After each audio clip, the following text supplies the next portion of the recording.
अरे गर्मी पूरा ना हाथ तक फिर आगे दुखत दुखत का बताऊं ना गर्मी।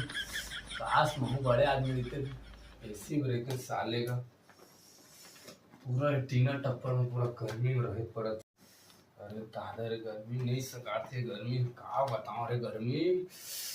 अब का करम हाथ तक फिर आगे धुकत धुकत जात पेड़ के तरीम सोहा चटाई के धरत हूँ चलत हूँ।